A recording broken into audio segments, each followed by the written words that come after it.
Hello friends, ஒரு mini vlogs பார்க்கலாமா? இன்னைக்கு என்ன பண்ணினேன்னா, திருப்பி நேற்றுக்கு அரைச்ச அதே மாவுங்கிற மாதிரி நேற்றுக்கு இட்லி பண்ணிட்டேன். இன்றைக்கி அதே இட்லி தான், ஆனால் தொட்டுக்கிற சைட் டிஷ் கொஞ்சம் மாற்றி வச்சுருக்கேன்.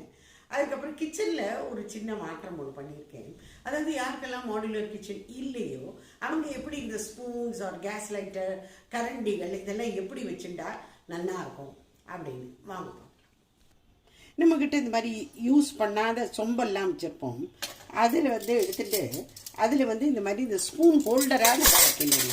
அனாவசியமாக போய் கடையில் இந்த டிமார்ட்டுக்கு போகிறது, ஹோம் ஸ்டாப் போகிறது, என்னத்தையாரும் பிளாஸ்டிக் கண்டெய்னர் நம்ம தூக்கிட்டு வரோம். அதுபோல் இந்த மாதிரி வச்சா இது என்ன மோசமாக இருக்குது பாருங்க, அழகாக இருக்கும். அப்புறம் இந்த மாதிரி ஒரு எவர்சிலர் படி எங்கிட்ட இருந்தது. இந்த படியில் நம்ம பெரிய பெரிய கரண்டியெல்லாம் போட்டுருணும்.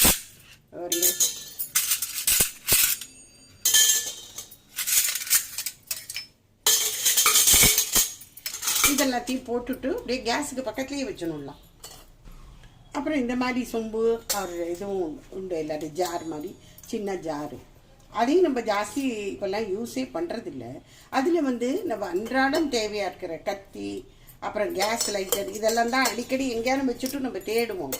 அப்புறம் கத்திரிக்கோல், அப்புறம் பீலர், கத்தி தான் எத்தனை நாளும் போட மாட்டேங்குது. அதனால் இந்த கேஸ் லைட்டர், கத்திரிக்கோல் இது ரொம்ப ரொம்ப முக்கியம்.